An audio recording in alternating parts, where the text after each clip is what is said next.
Now, some of you may not know the name Cinema United. Cinema United is, quite frankly, a much better name than what it used to be called, which was NATO, the National Association of Theater Owners. But of course, the acronym NATO is also named for a military alliance. So people would say NATO and they go, what? Anyway, NATO renamed itself last year to Cinema United. What Cinema United is, it is the industry trade organization for all the movie theater owners, right? That includes Cinemark, Alamo, Cineplex, AMC, Regal, Landmark. I mean, you name it. Right down to little mom and pop owned places. Cinema United is the trade organization that represents all the movie theaters, and all the movie theaters are involved with them. And this is the organization that puts on my favorite event every year, which is, of course, CinemaCon. And we're getting ready to go to CinemaCon in 2 months. Cannot wait to bring you guys our coverage of that. We're very excited about it. And, you know, I know a lot of the people at Cinema United. I have a great deal of respect for the organization. Again, they put on my favorite event every year. Well, with the impending apparent acquisition of Warner Brothers by Netflix, you would be right in assuming that perhaps movie theater owners might have something to say about the potential of one of the most historic and biggest and most important movie theater or movie studios in history getting acquired by another company. You would think that maybe, of course, that movie theater owners and the movie theater organization, Cinema United, might have something to say. And boy, do they ever. This comes to us from Deadline, saying theater owners, as represented by Cinema United, call the pending Netflix Warner Brothers merger catastrophic in a statement to Senate lawmakers. This is what Deadline wrote. Cinema United, the trade organization for exhibition, that's the movie theaters. Oh, sorry, I got my thing has gotten stuck here. I can't scroll it up for you guys. Give me one moment to see if I can fix this. No, I can't get it fixed. Give me a moment here. There we go. Got it fixed. Okay. Cinema United, the trade organization for exhibition, has made public its remarks about the pending Netflix Warner Brothers merger to the Senate Antitrust Subcommittee, saying, if Netflix succeeds in acquiring Warner Brothers, the results will be economically and culturally catastrophic. Fewer theaters, shorter windows, less revenue, fewer jobs across the national and global entertainment industry, and fewer movies for consumers to see in theaters. Cinema United, previously known as the National Association of Theater Owners, submitted a 6-page written testimony to the Senate Judiciary Subcommittee on Antitrust, Competition, Policy, and Consumer Rights on Tuesday. While Netflix co-CEO Ted Sarandos told lawmakers on the record that the streamer is about a 45-day exclusive theatrical window for movies, many rival studio sources have questioned the streaming boss's intent. If Sarandos is thinking a 45-day window for streaming, that's still a rather destructive to the business. When distributors talk about a 45-day window, they mean 45 days until PVOD or sell through digital, a window that precedes streaming windows. Streaming windows generally are around 90 to 100 days or more after a movie bows in cinemas. There, of course, theatrically speaking today, that is not remotely true. It is very, very, very, very, very rare that a movie today, any movie today from any studio, stays in theaters for 90 days. It doesn't happen. It's extremely, extremely rare. So look, here's my thought on this. And you have to remember that I am a person, this guy sitting here, this Yahoo nobody sitting here talking to you from his converted garage. A number of months ago, when it first came up that Netflix might be looking at picking up Warner Brothers, I said on this show, that would be the most cataclysmic, worst case scenario. It would be the worst case scenario imaginable if Netflix were to get Warner Brothers. That is what I said, in my opinion, on this show. However, rational human beings reevaluate their opinions when new information becomes available. And as new information slowly but surely, piece by piece, started to become available, I started to change my opinion on it. Now look, make no mistake about it. I think the best possible outcome is that Warner Brothers doesn't get sold to anybody. Okay? Just to be clear, that's the ultimate best case scenario. But that doesn't seem realistic. And I've now come to believe that out of all the potential suitors, whether it's Paramount, whether it's NBC Universal Comcast, or whether it's Netflix, I've actually come around to believing that Netflix is the best option. And I've come to believe it's the best option from when I used to think it was the worst option for a couple of key reasons. Not in no particular order. The first reason is because if Paramount or Universal or hell, Disney, whatever, took over Warner Brothers, it would mean massive job losses, huge job losses across the board. Why? Because it would be one theatrical movie studio taking over another theatrical movie studio, and there would be so much redundancy. We already have a director of this. We already have a senior manager of that. We already have 500, coordinators of this. We already have 1,000 VPs of this, and right? And so if any other studio took over Warner Brothers, we would be talking in the tens of thousands of entertainment job losses. Tens of thousands. Paramount's even already advertised that they're going to do that. I mean, understandably so. It's a business and they're letting people know that to make it appeal to shareholders. I'm not faulting them for that. But what I'm saying is Netflix, on the other hand, has already come out and on the record stated, we are not a movie theater business. We're not a movie released in theaters company. We don't have anything. We're not going to fire anybody because this Warner Brothers thing is a totally different business than what we do. They do stuff that is completely different than what we do. And because of that, we're not firing anybody. Like, we're buying their business because we want to be in that business. So again, whereas if Paramount or Universal or anybody else buys Warner Brothers, it's going to mean tens of thousands of jobs get lost. So, okay, there's that.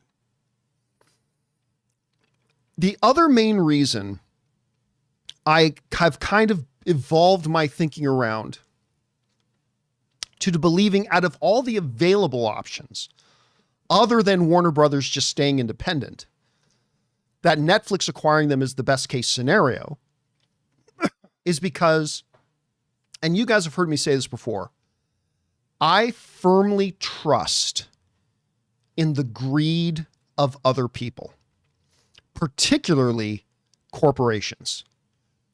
There's not a lot of things you can believe in or trust in the world. But what I have learned is that you can absolutely trust in the greed of corporations. What does that have to do with Netflix and Warner Brothers?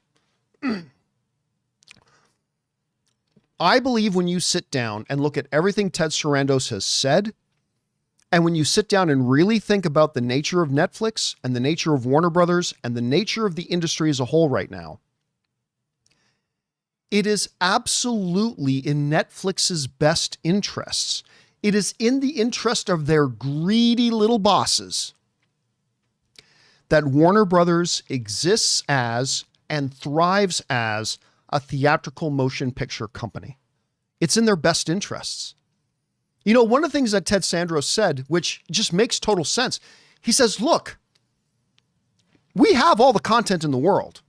Some would argue, like me, that Netflix might maybe have too much content, a lot of garbage content.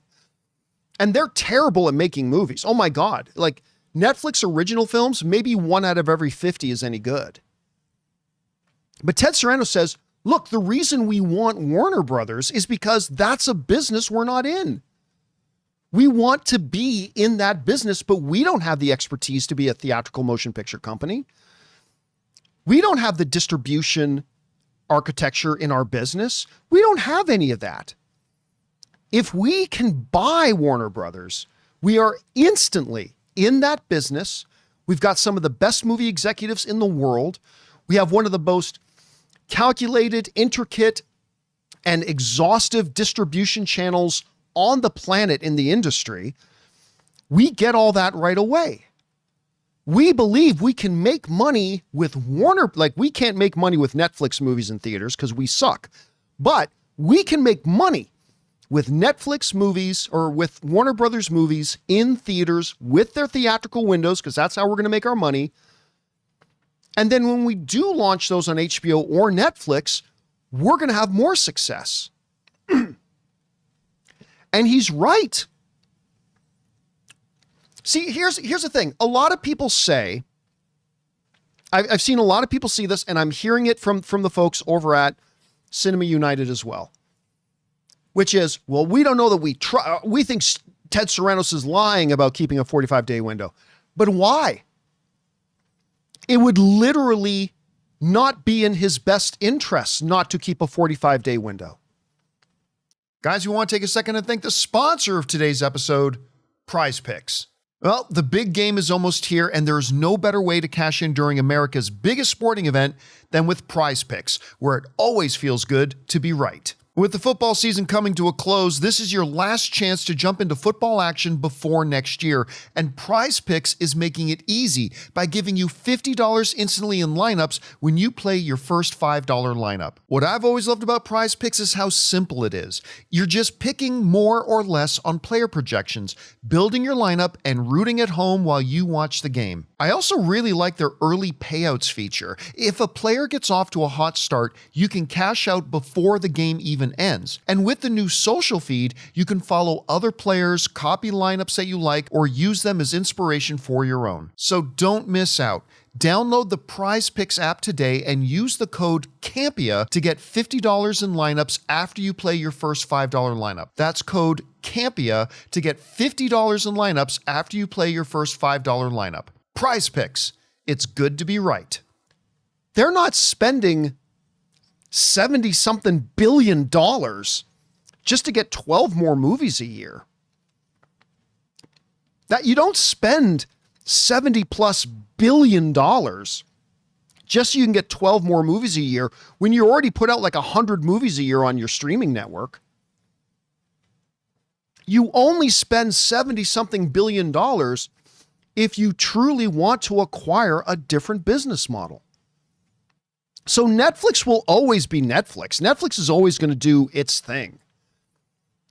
But by acquiring Warner Brothers, you get to be in an entirely different industry and create a whole new potential profit revenue. And it simply doesn't make any sense for Netflix or Ted Sarandos, who I am not the biggest fan of in the world. You guys who have watched my show for any period of time, you know that. But it would simply make no sense for Ted Sarandos and Netflix to pay $70+ billion to what? If it's not to buy into a new industry, what's their motivation? You guys tell me in the live chat.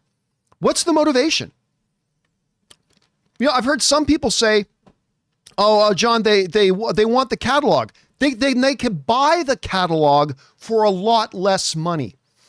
They could literally license the catalog for more than any other suitor does for 1/10 of the price that it's going to cost them to buy Warner Brothers." What you're saying makes no financial sense. It's like saying, why did John spend $8 million buying that corner store? Well, because they have John's favorite bubble gum. Couldn't have John just spent then like $5,000 to buy out their bubble gum instead of $10 million? That's the thing. If all they wanted now, is the catalog a nice little piece of the treasure? Absolutely. It absolutely is. But if all they really want is the catalog, they could literally get the rights to all the individual items in the catalog that they actually want for 1/10 of the price. Remember that, which would be like over $7 billion still. Again, listen, I am not sitting here saying I believe in the angel heart and the honesty and I shall not tell a lie of Ted Sarandos. Not in the least. I think he's a greasy weasel like all of them are. But make me an argument that shows me it's in his best interest to not do exactly what he says he's going to do. Make me an argument that shows me it is not in his best interest to actually do what he is saying he wants to do. Why would they put up close to $80 billion if they just want to get what? 8 to 10 extra movies a year on a platform that already puts out like 100 of them? To get a catalog that he could literally just get, like, forget the garbage pieces of the catalog, just get the items in the catalog that he wants for 1/10 of the price? Show me a valid reason to believe, to not trust. Give me a valid reason not to trust in Ted Sarandos' greed. I trust in greed, man. Not for myself, but I trust in greed of other people. And I totally trust in Ted Sarandos' greed. Totally trust in Ted Sarandos' greed. And everything that he has said so far completely lines up with what is in his own greedy best interests. So look, again, I completely want Warner Brothers to still be its own thing. I don't want anybody to buy them. All right. Period. End of sentence. But seeing as it's an inevitability, the Netflix offer seems like the best deal on the table. And the very fact that they're not even going to run HBO and they're not even going to run Warner Brothers, they are keeping the executives in place to continue to run that company. It's the next best thing. Other than Warner Brothers staying completely separate, the next best thing is Netflix getting them. Because again, Paramount takes them over, going to eliminate tens of thousands of jobs. And by the way, I don't trust that the Ellisons know how to run a movie studio yet. They haven't even shown us they can run Paramount yet. Sorry guys, call me a pessimist. Call me a pessimist, but I tend to believe in corporate executives' greed. And corporate executives' greed says that the best thing for Ted Sarandos and Netflix is to do exactly what they say they want to do with Warner Brothers. That's what the greedy thing is. And so I trust it. I just do. I'd still rather Warner Brothers not get bought by anybody. Anyway, guys, question is for you. What do you think about this? The good folks over at Cinema United understandably are very concerned about Warner Brothers getting purchased, and they're saying it's going to be catastrophic. I'm not sure I agree with them. I mean, listen, it is still best for Warner Brothers to stay independent, but in the grand scheme of things, if Warner Brothers is going to be left to continue to operate the way it is, I think that cushions a lot of it. I don't know. Whatever you guys think about it, jump down to the comment section below and let me know your thoughts. Hey guys, thanks so much for watching this video. Make sure you like the video, leave a comment, and subscribe to our channel. And don't forget, we have a daily podcast called the John Campea Show podcast, available on Apple Podcasts, Spotify, or your favorite podcasting app of choice. Go and subscribe to it today so it'll be there when you need it.